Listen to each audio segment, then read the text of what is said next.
Olá, estamos começando o Mais Saudável. Muito obrigada pela sua audiência. No programa de hoje vamos falar de esperança, de como lidar com situações difíceis, como por exemplo o diagnóstico de uma doença grave. A psicóloga Priscila Cunha é quem vai conversar comigo sobre esse assunto. E ainda tem receita gostosa preparada pela Mari, a guria natureba. Hoje eu vou cozinhar para vocês uma lasanha caprese de lamber os beiços. Que delícia! Bom, mas agora nós vamos começar o programa falando sobre o Instituto do Câncer Infantil.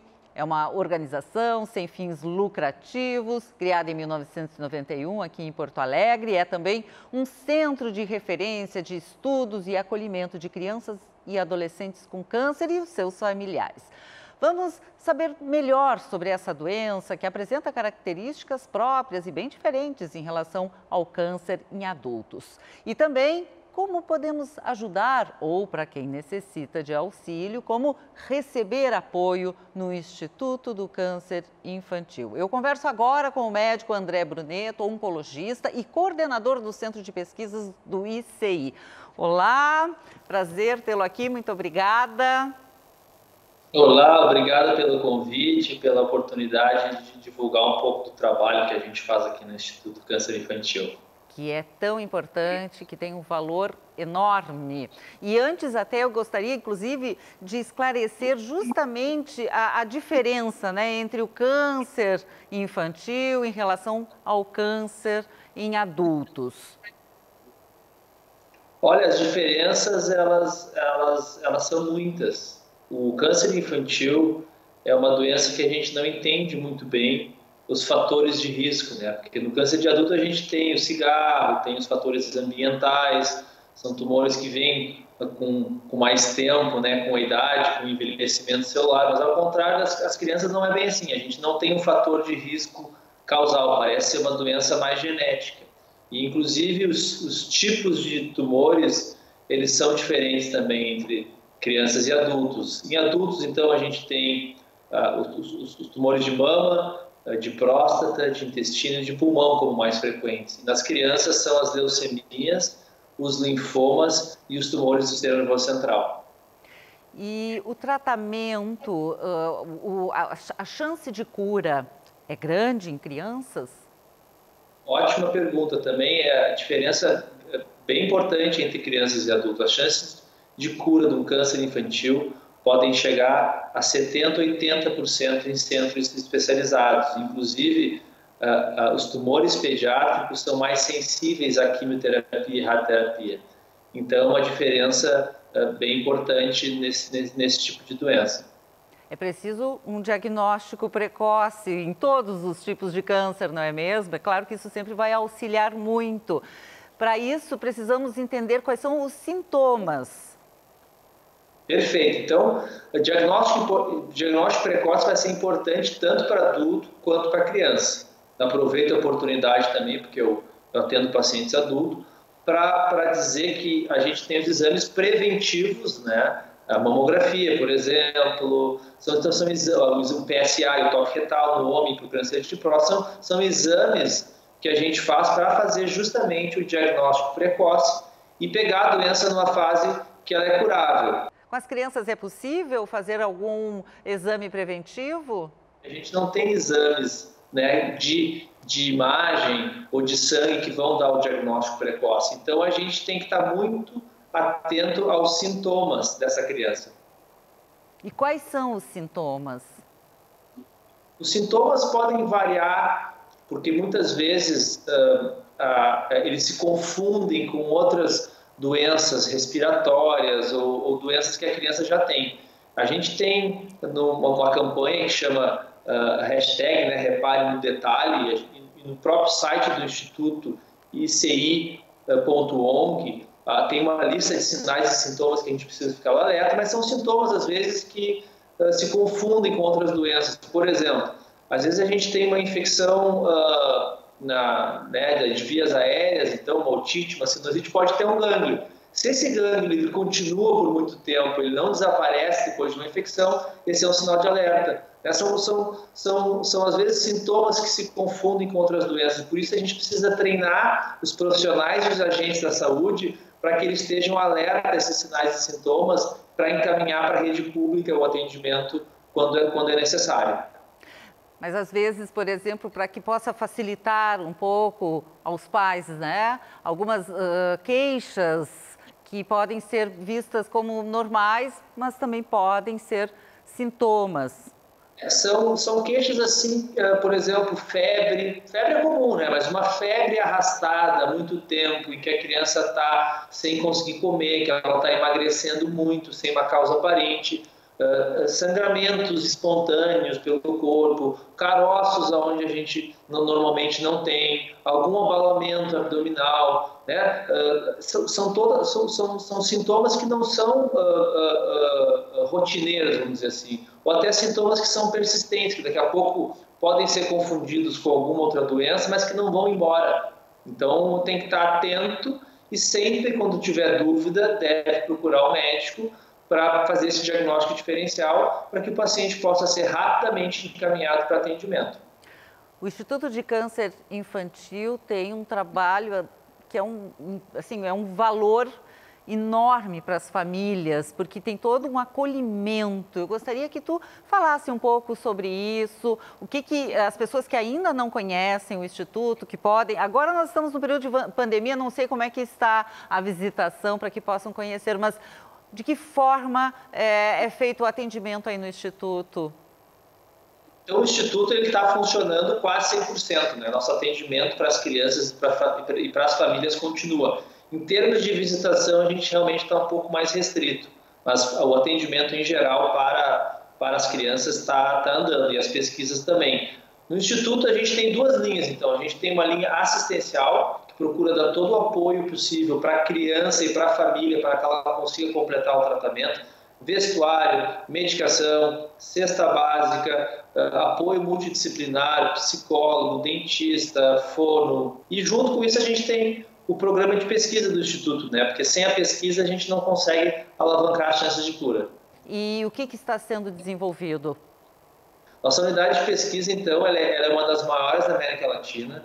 Ela produz conteúdo científico de cunho internacional. A gente tem desde pesquisa básica em laboratório, em células, até um grande estudo com mais de 600 pacientes da América Latina. E a gente faz pesquisa com computadores, com bioinformática, inteligência artificial. Então tem bastante coisa acontecendo aqui. Quem quiser, eu estou sempre disponível para atender. A gente tem hoje mais de 30 projetos de pesquisa abertos, projetos de ciência básica. Publicamos recentemente 2 artigos com medicamentos novos. A gente tem um centro de pesquisa muito ativo, uma parceria com a URGS. A gente faz ensino, a gente tem bolsas de iniciação científica, mestrado, doutorado, pós-doutorado. É importante que os pais, então, saibam assim, que há um desenvolvimento, que tem todo esse acolhimento aí dentro do Instituto, principalmente para as pessoas que moram no interior do estado. Às vezes não é muito fácil fazer o tratamento aqui em Porto Alegre. Como é que as pessoas podem acessar o Instituto? De que forma?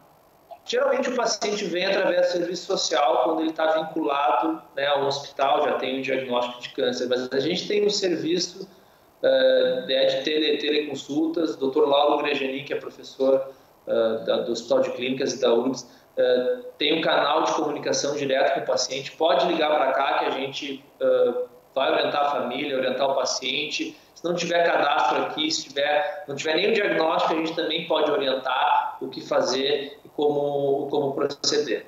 E como ajudar as pessoas porque é importantíssimo que se mantenha o Instituto. A gente tem Fundo Criança assistencial e pela primeira vez agora vamos ter um Fundo Criança para a pesquisa, que nós vamos estar divulgando aí nesse próximo mês. E tem outras formas de ajudar também. A gente tem uma plataforma toda de engajamento que os doadores podem ligar para cá e também tem no nosso site todas as formas possíveis de doação.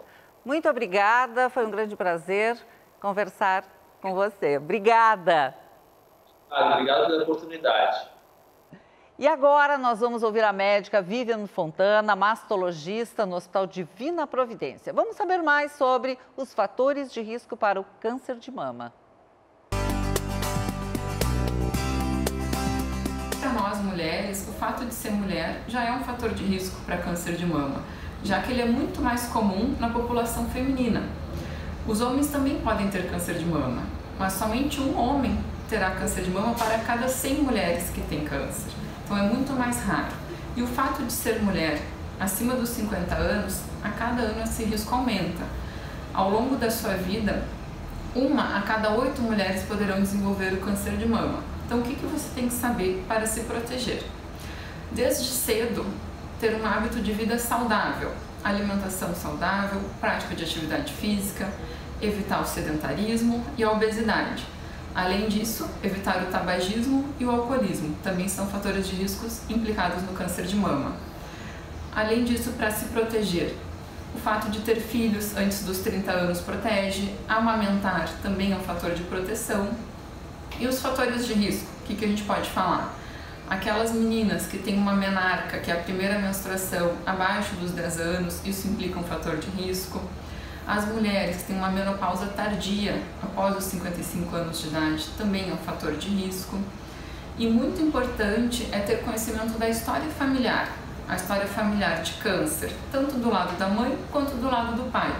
E não é só o câncer de mama que conta, a gente tem que ficar atento para cânceres de próstata nos homens, câncer de intestino nos familiares, câncer de ovário, câncer de endométrio, câncer de pâncreas, entre outros. Se você tem na sua família muitos casos de câncer, mesmo que não sejam de mama, procure a orientação de um médico especialista. Descubra se você é uma paciente de alto risco. Obrigada. Lembrando sempre que o diagnóstico precoce aumenta as chances de cura, chegando a 95%. Por isso, então, é preciso que todas nós estejamos sempre atentas a qualquer sinal que possa indicar alguma anormalidade. E quem está com os exames de rotina atrasados, corra, não deixe para depois. É a sua vida que está em jogo. E agora vem um rápido intervalo e na volta vamos falar sobre como enfrentar momentos difíceis. E a Mari, conhecidíssima nas redes sociais como Guria Natureba, ensina pra gente uma receita maravilhosa. Não perde!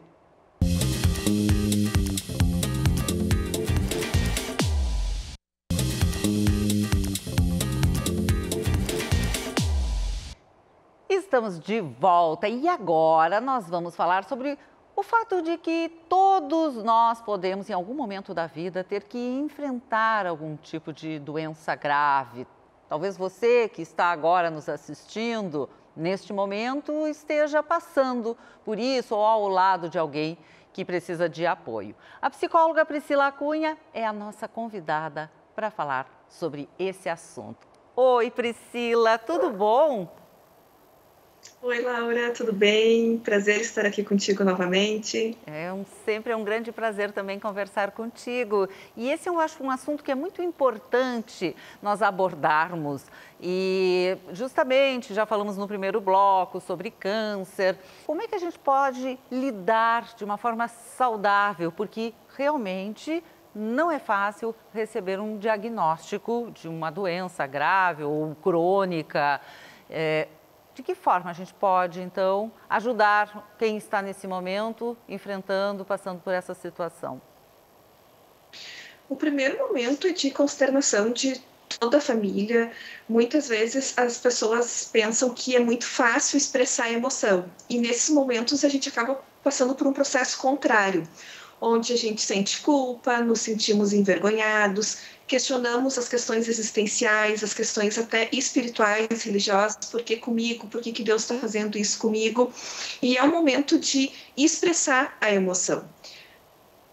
Um dos sentimentos que vem muito é a questão da culpa. o que eu fiz? Eu não cuidei da minha saúde? Questionam-se coisas mais existenciais, como dito anteriormente. Será que eu não fui uma boa pessoa? Será que eu estou sendo castigado? Passa por todas as questões sociais. São doenças que nos deixam impossibilitados socialmente, porque nos retiram do nosso cotidiano, muitas vezes nos retiram do nosso trabalho, do círculo de amigos.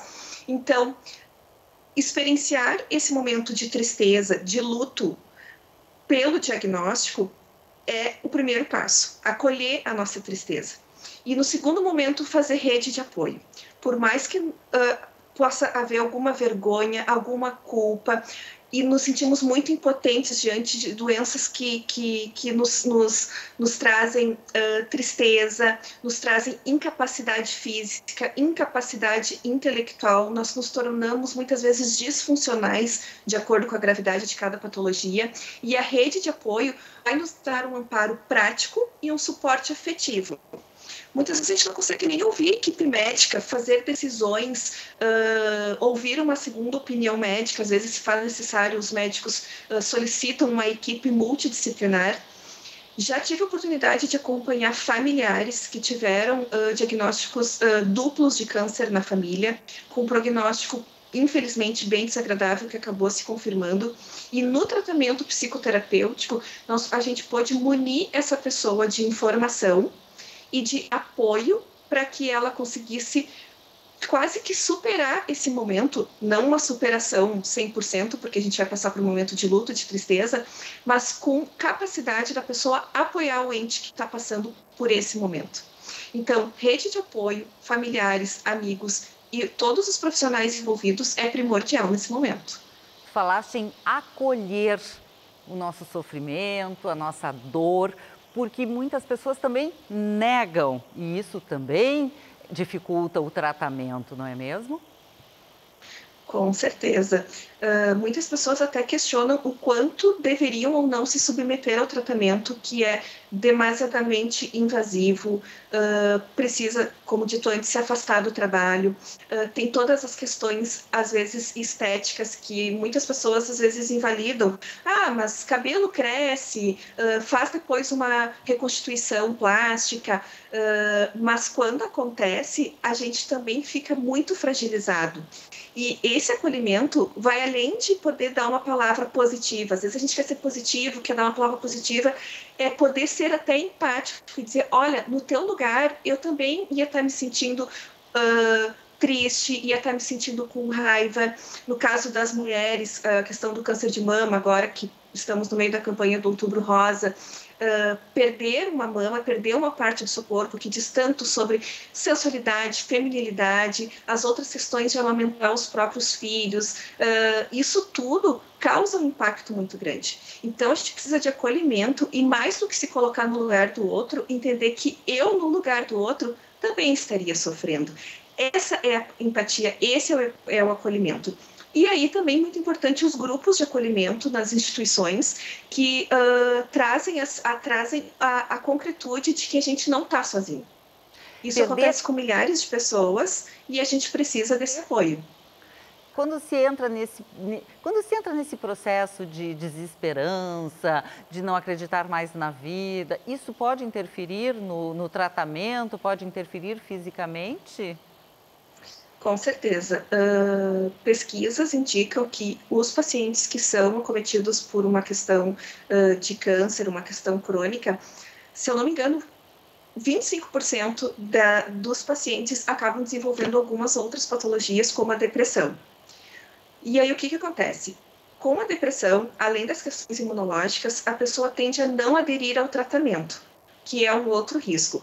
Então, a pessoa fica reclusa, a pessoa reduz mais ainda o contato familiar, o contato social, a pessoa tende a não cumprir com o tratamento, ou não adere completamente, ou acaba, não gosto muito dessa palavra, boicotando, porque não é algo assim feito de um jeito assim displicente com a própria saúde. é uma incapacidade real que a pessoa está sofrendo, porque ela não está encontrando forças e resiliência para, então, continuar o tratamento, enfrentar cirurgias, possível quimioterapia, radioterapia, um processo longo, doloroso, que vai envolver toda a família, toda uma logística, questões financeiras. Então, sim, a tristeza, ela vai acontecer, só que precisamos ficar atentos e aí contar com a rede de apoio, com os profissionais de saúde, psicólogo, psiquiatra, os médicos que estão envolvidos, para identificar quando se acontece, por exemplo, uma depressão, e tem que entrar com fármaco, sim,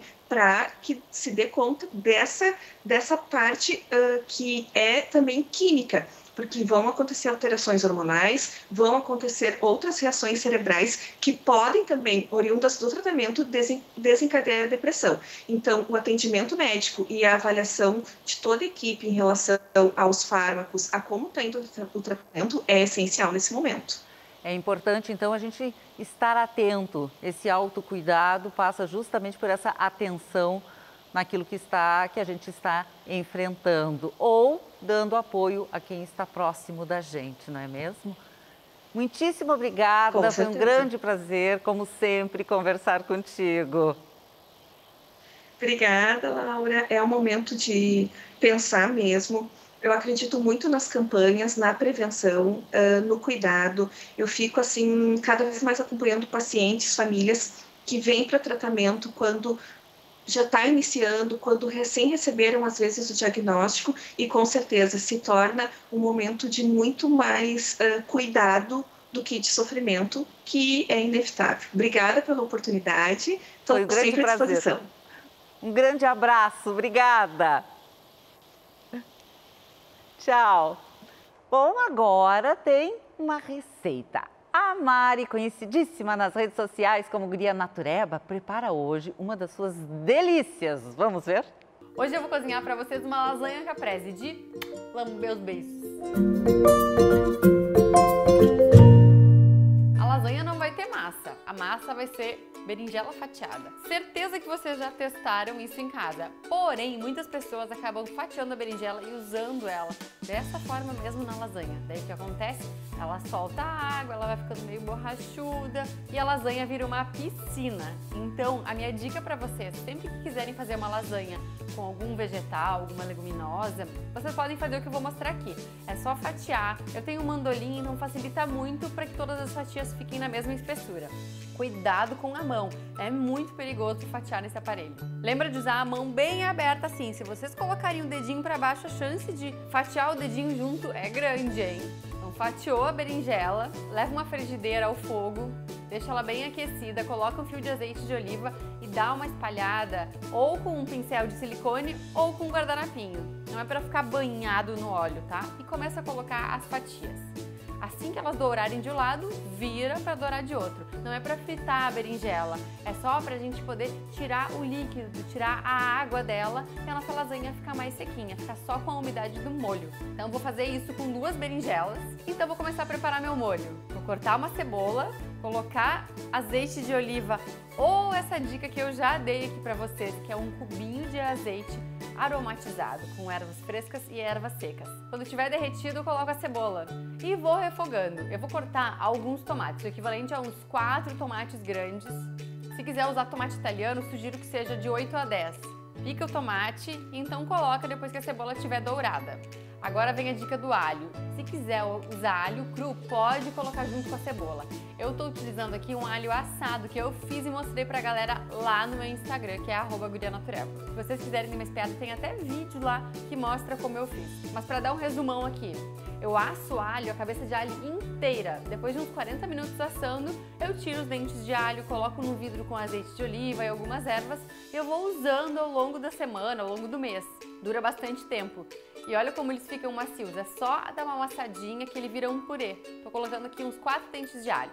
Pode colocar umas 2 folhas de louro se quiser e então folhas de manjericão, porque a gente tá fazendo uma lasanha caprese. Acrescenta água se seu molho secar demais. Pode colocar umas 2 colheres de pasta de tomate, só se sentir necessidade, é opcional. E então vai cozinhando esse molho até ele ficar bem cremoso. Enquanto isso, a berinjela tá lá selando. Terminado o molho, hora da montagem. Se vocês tiverem pesto em casa, ok, eu vou ensinar rapidamente vocês a fazerem um pesto caseiro. É só colocar folhinhas de manjericão dentro do liquidificador ou do processador. Eu estou usando uns 3 punhados bem grandes de folhas de manjericão. Isso dá um maço mais ou menos desse tamanho, ó.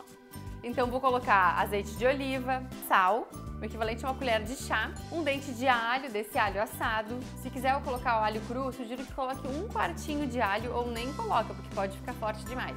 E meia xícara de nozes que eu tostei rapidamente na frigideira sem óleo nenhum. Por que eu tosto as nozes? Para deixar ela mais aromática. E então, hora de bater no liquidificador. Se sentir necessidade de colocar um pouco mais de azeite de oliva, pode colocar. E vai virar uma pasta. Agora, esse pesto tu pode guardar na geladeira por uns 15 dias. O ideal é que ele seja regado de azeite de oliva na superfície, porque isso vai ajudar a ele não mofar. Então vou para a montagem da lasanha. Vou colocar um pouquinho de molho na parte de baixo, só para não grudar na forma. Vou colocar as fatias de berinjela e vou intercalando com queijo fatiado, com pesto, com cottage, mais molho, mais berinjela. Vai intercalando da forma que tu quiser. Para finalizar, eu prefiro ralar o queijo no ralador mais grosso, porque eu acho que fica mais bonito, mais bem apresentado. Então vai para o forno para assar. O ideal é que o forno já esteja pré-aquecido e que asse até o queijo derreter, até ficar bem quentinho no centro, por mais ou menos uns 30 minutos.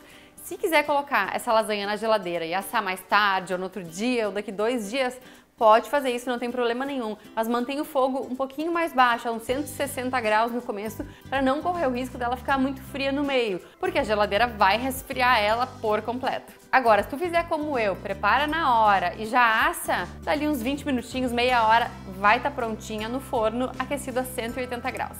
Essa foi uma sugestão de lasanha vegetariana. Vocês podem usar o molho que quiserem, vocês podem adicionar temperos que vocês gostam, pimenta, cúrcuma, páprica, podem colocar uma cenourinha ralada também, enfim, fica a critério de vocês.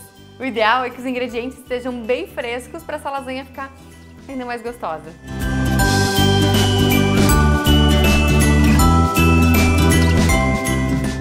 Que delícia! Fiquei com água na boca, Mari. Muito obrigada, adorei essa receita. E o programa vai ficando por aqui. Se você quer rever todos os conteúdos do Mais Saudável, é só entrar no canal da Band no YouTube. Nos acompanhem também no Instagram e na página da Band no Facebook. E você ainda pode me seguir no Instagram, @LauraMedinaSaúde. Obrigada pela sua audiência e até semana que vem. Tchau!